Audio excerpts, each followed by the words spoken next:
하나님 아버지,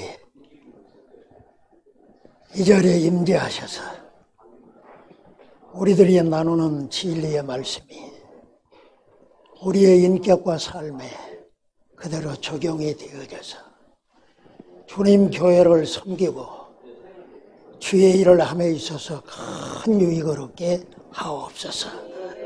주 예수님의 이름으로 기도하옵나이다. 아멘. 하나님 말씀 빌립보서 2장 6절에서 8절에 있는 말씀을 보시겠습니다.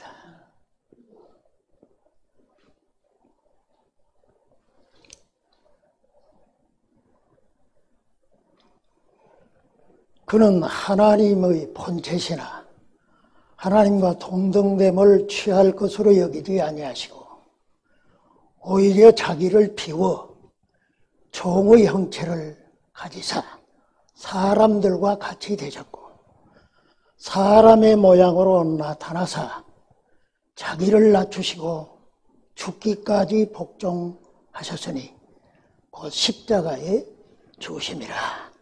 아멘. 전 시간에 아주 목사님께서 실제적이고 아주 우리에게 필요한 귀한 말씀을 해주셨습니다.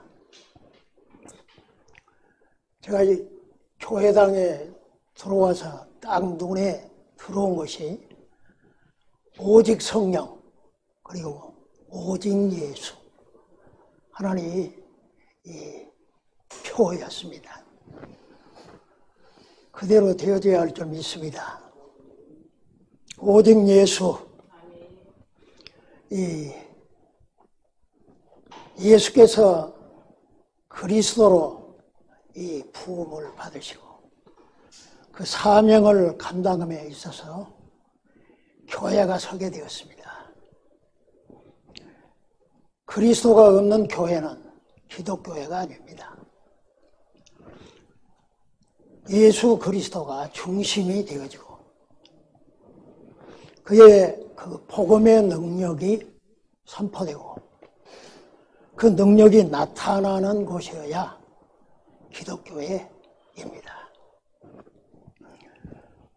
오늘 우리가 처한 기독교의 상황은 이 하나님 중심, 다시 말해서 이 삼위일체 하나님과 또 그리스도의 성육신에 대한 선포가 너무나 약해져 있다는 것을 많이 저는 느끼게 됩니다. 기독교를 기독교되게 하는 핵심적인 진리의 두 기둥이 있다면 그것은 삼위일체 진리와 그리스도의 성육신입니다. 이 진리들은 서로 따로따로 서 있는 것이 아니고 서로 밀접한 관계가 있어서 떨어질 수 없는 중요한 진리들입니다. 왜냐하면 성삼위일체 진리에서 그리스도의 성육신 진리가 나왔기 때문입니다. 성육신 진리를 만약에 부인하게 되어진다면 삼위일체 진리도 무너지게 됩니다. 그래서 이 진리 중에 어느 하나도 부인할 수가 없고 만일 부인한다면 기독교의 중요한 이 진리의 기둥이 흔들리게 되어지는 것입니다. 독생자는 영원전에 성부 하나님에게서 나셨습니다. 소위 오리겐이 주창한 이 영원 출생, 아들의 출생은 영원 전에 되어졌다고 하는 것입니다. 그런데 그 독생자가 사람이 되시는 이러한 중요한 사건은 우리 구원에 있어서 핵심적인 진리가 되어지는 것입니다. 그러므로 이 두 가지 이 진리, 성부, 성자, 성령, 삼위일체 하나님의 진리와 그리스도의 성육신의 진리는 영원히 교회의 핵심으로, 기초로 서 있는 것입니다. 오늘날 이 소위 슐라이온 마커 이후에 이 삼위일체 진리가 흔들리기 시작해서 소위 천주교에서도 성부, 성자, 성령의 삼위일체를 주장하던 것이 칼 라이너로 의해서 그들이 그 신학을 받아들임으로 말미암아서 이 삼위일체 진리가 무너져버리고 만 것입니다. 기독교 안에도 이 19세기 초엽부터서 그리스도의 이 성육신 진리를 부인하는 이러한 운동이 현저하게 일어났던 것입니다. 그 영향을 여지없이 교회가 받게 되어지므로 위기에 처한 상황을 보게 되어지는 것입니다. 교회는 분명히 삼위일체 진리와 성육신의 진리에 서 있습니다. 이 진리를 사수하고 또 가르치고 보다 더 구체적으로 우리 모두가 이해해야 할 중요한 과제가 있는 것입니다. 그래서 저는 오늘 이 시간에 특별히 그리스도의 성육신의 진리를 생각해 보고자 합니다. 하나님이 사람이 되신 사건, 이것은 어떠한 설명으로도 제대로 설명할 수 없는 엄청난 진리입니다. 하나님이 어떻게 사람이 되실 수가 있을까? 하는 이것은 지금도 어느 누가 명쾌하게 설명해 주는 바가 없이 기독교에는 바로 그리스도의 성육신을 받아들이고 있는 것입니다. 그리스도의 성육신은 바로 그리스도의 신분 교리에 있어서 두 가지로 분리되는 것을 우리는 잘 알고 있습니다. 그것은 바로 주님의 그 자신을 낮추심, 소위 그리스도의 비하, 그리고 그리스도의 높이심, 높아지심, 승기로 구분이 되어집니다. 오늘 우리 본문은 그리스도의 이 비하의 신분에 대해서 아주 중요한 진리를 가르쳐주고 있습니다. 오늘 6절을 주목해 보십시다. 그는 근본 하나님의 본체시나 라고 이렇게 바울은 말씀해 주고 있습니다. 그는 근본 하나님의 본체시다. 그렇다면 그리스도께서는 영원히 하나님으로서 존재하시는 분임을 분명히 합니다. 여기에 이 본체라는 말이 이 헬라어로는 모르페, 이 모르페 하는 이 단어의 뜻은 모양이나 형상, 외형을 가리킵니다. 그러니까 그리스도께서 사람이 되시기 전에는 하나님 아버지와 같으신 분이었다 하는 것을 분명히 하고 있습니다. 그것은 그리스도의 신분이 하나님과 동등함을 뜻하는 것입니다. 우리는 예수 그리스도가 하나님이심을 믿습니다. 하나님 아버지와 동등하심을 믿습니다. 그는 근본적으로 하나님 아버지와 권능과 권세와 영광이 동등하신 분이십니다. 그러므로 그리스도 예수께서는 바로 하나님으로서 경배를 받으시고 찬양을 받으신 하나님이십니다. 로마서 9장 5절에 저는 만물 위에 계셔 세세의 찬양을 받으신 하나님이시니라. 아멘. 사도 요한도 요한일서에서 5장 20절에 그는 참 하나님이시요 영생이시라 가르쳐주고 있습니다.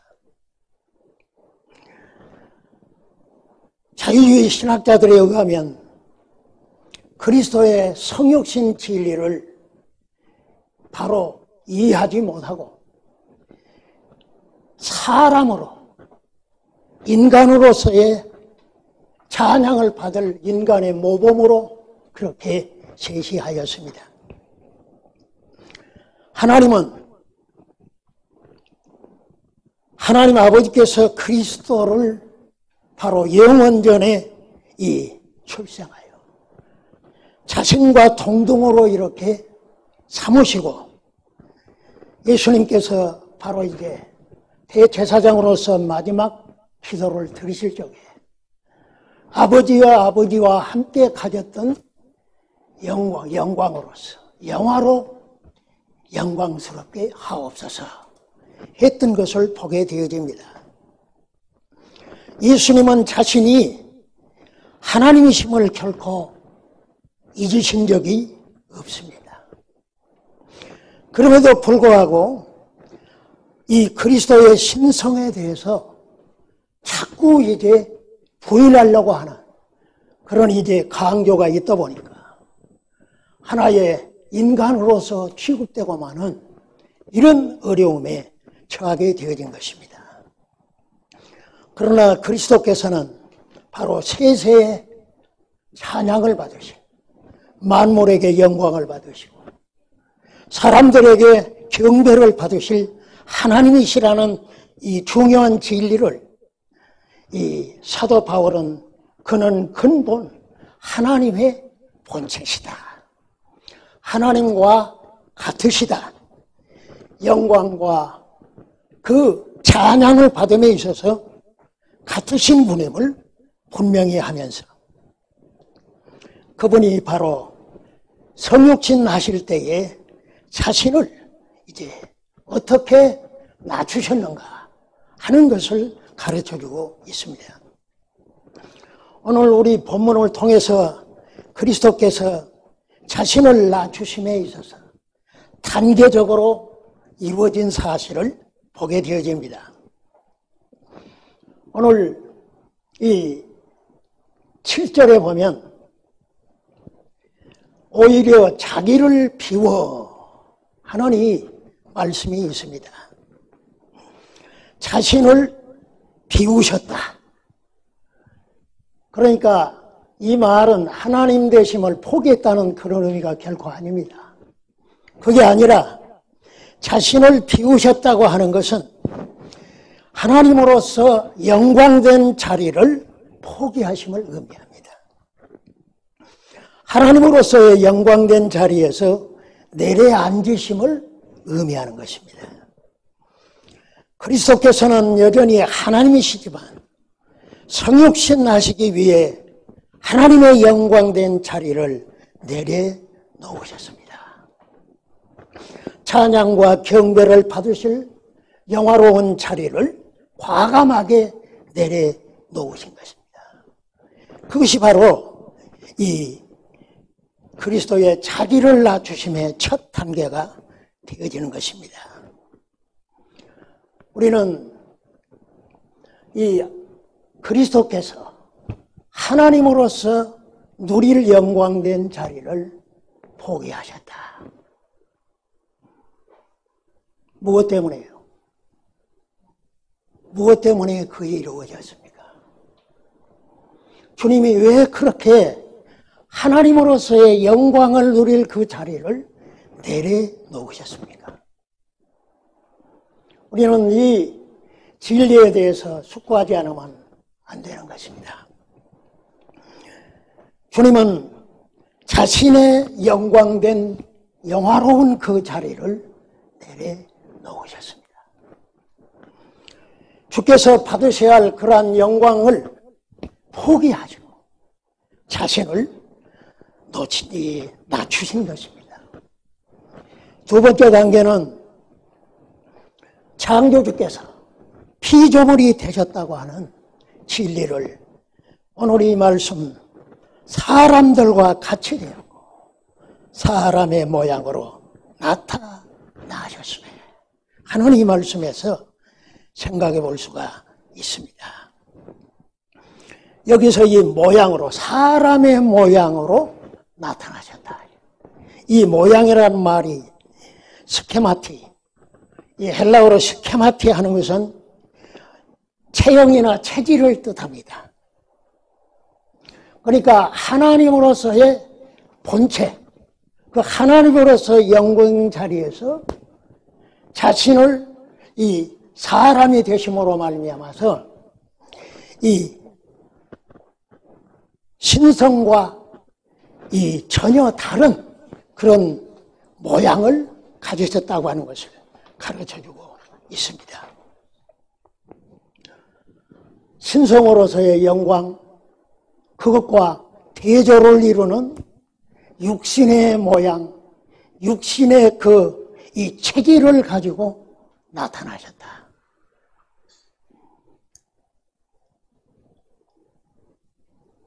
하나님은 창조주이십니다.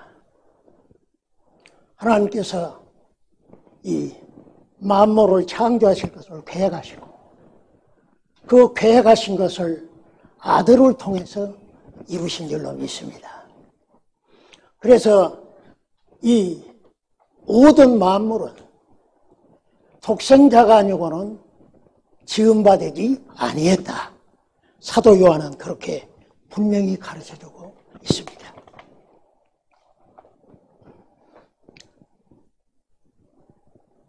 하나님으로서의 그 영광된 자리와 사람이 되심에 있어서 그 모양은 전혀 대조를 이루는 이러한 모습을 보게 되어집니다. 이것은 그리스도께서 자신을 얼마나 낮추셨는가.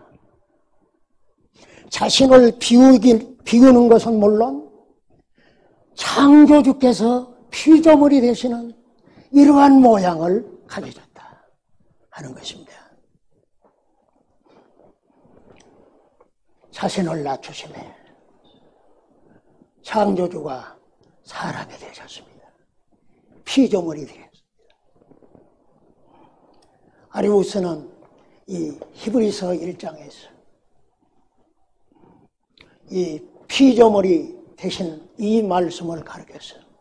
그리스도는 피조물이다 하고 이렇게 주장하였습니다. 그러나 그리스도께서는 분명히 하나님이십니다.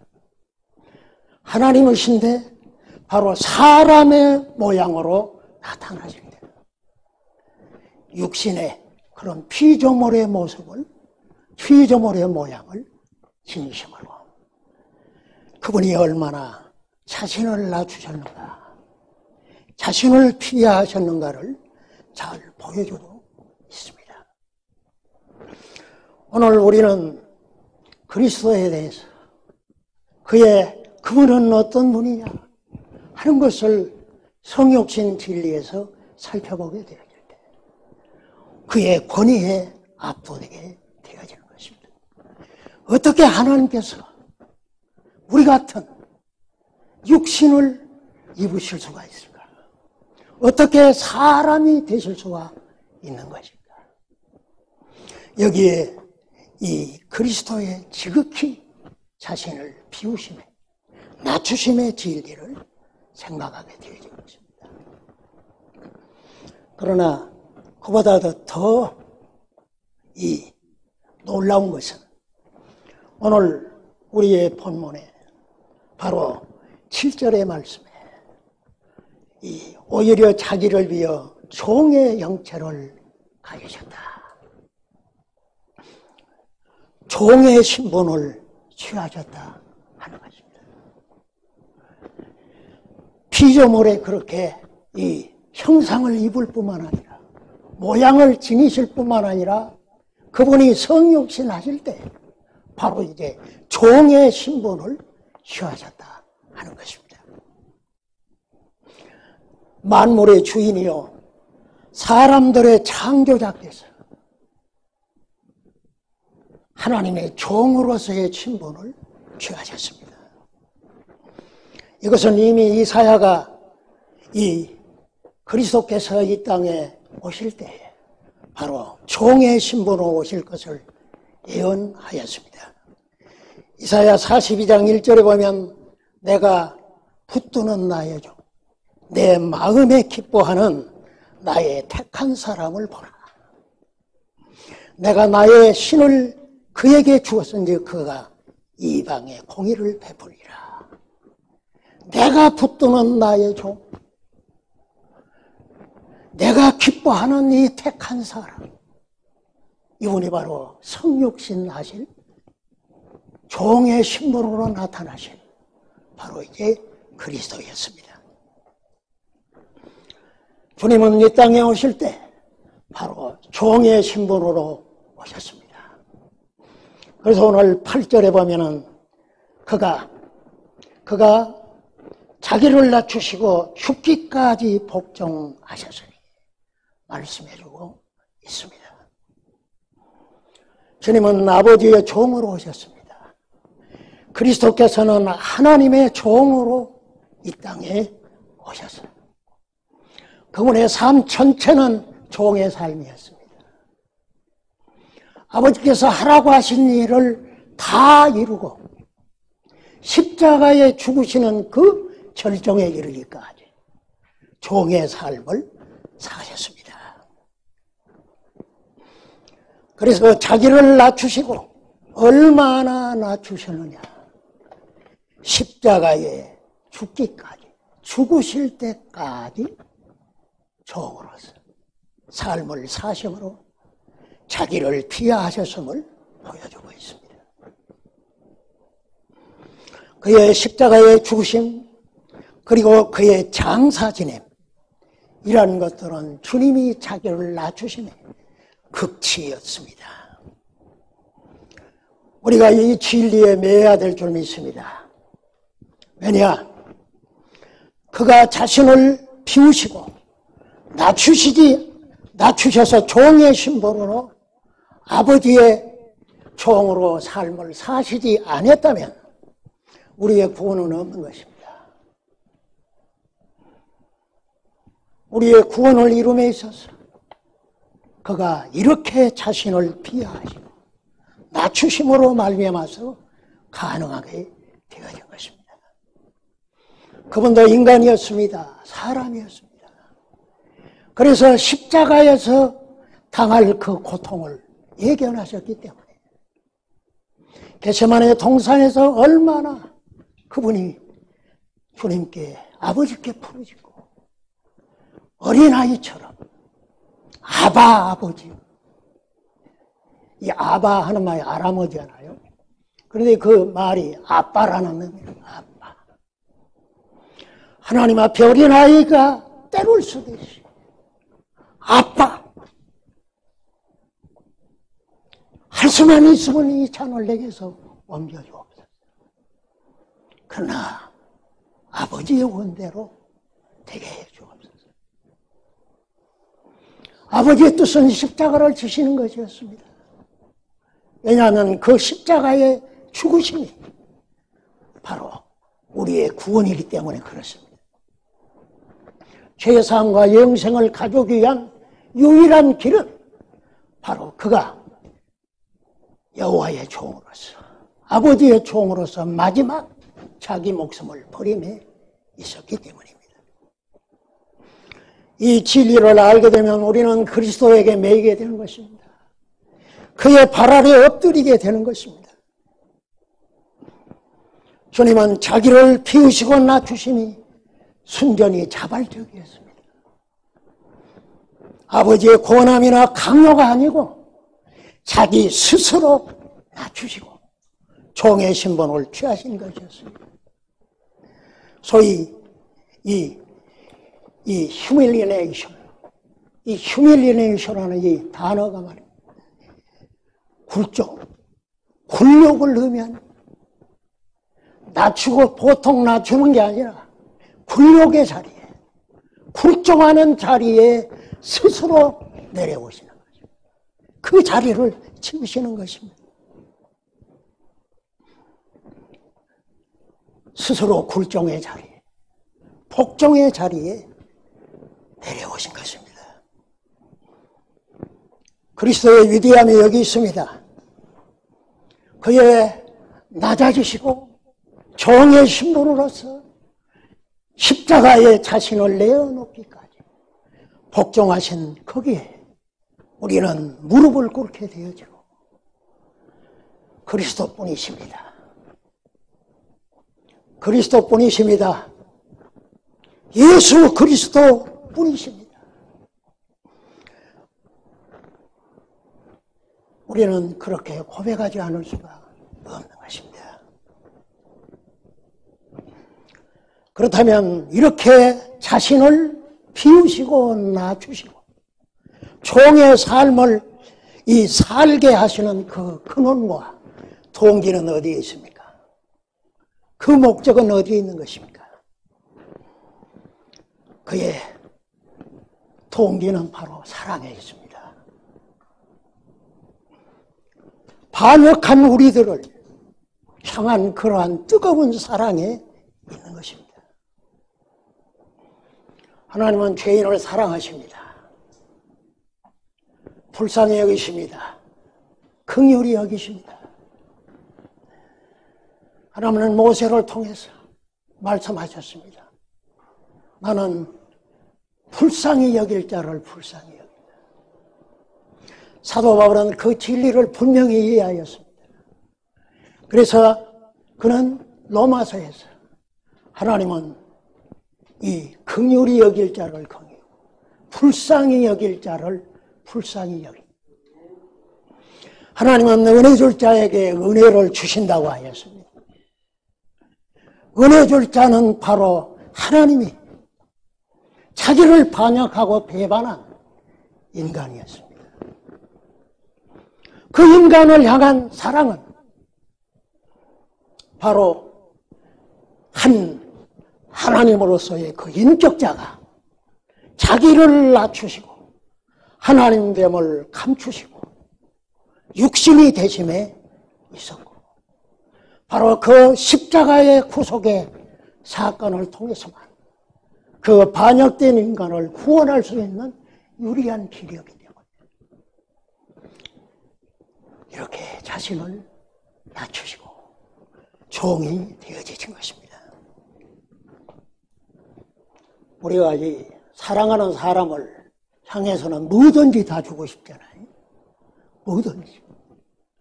원하는 것 이상으로 주고 싶은 게 사랑인 줄로 믿습니다.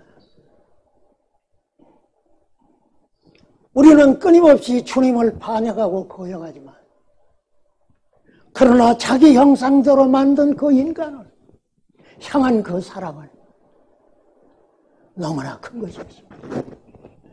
그래서 하나님 자신이 친히 육신을 입고 사람이 되셨어요. 바울의 표현에 의하면 죄 있는 육신의 모양으로 나타나십니다. 흠모할 만한 아름답 아무것도 없고 보기에 아무 가치 없는 그런 사람으로 보여졌다 이거. 왜 그렇게 하셨습니까? 그 근원과 동기는 무엇입니까? 사랑 때문입니다. 그 사랑은 변함이 없는 줄 믿습니다. 그 사람이 그것을 가능하게 하시죠.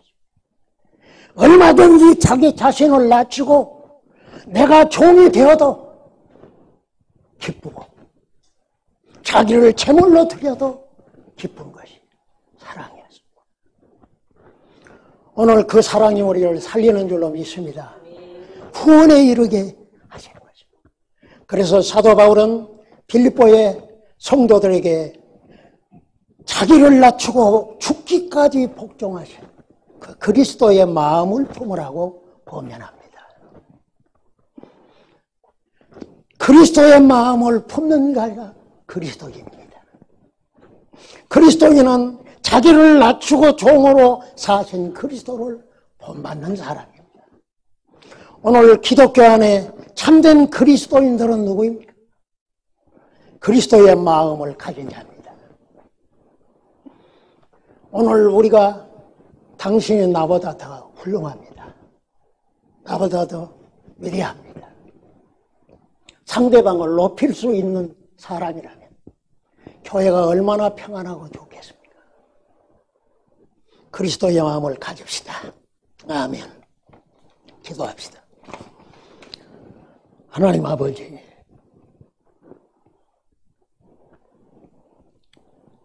주님의 뜨거운 사랑에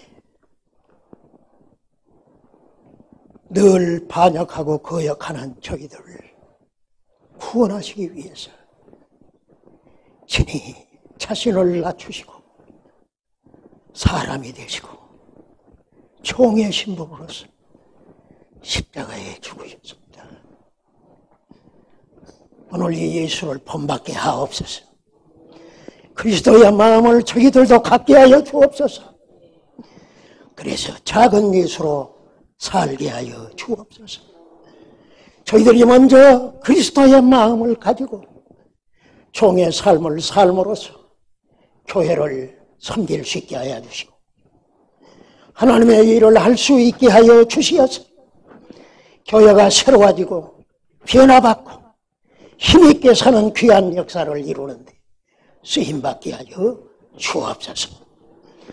이 자리가 초대하고 보잘것없지만 신실한 주의 종들이 그리스도의 진리를 선포하고 가르치고 육성함으로 말미암아서 세계에 필요한 일꾼들을 세우는 전당이 되게 하여 주옵소서. 예수님의 이름으로 기도합니다. 아멘.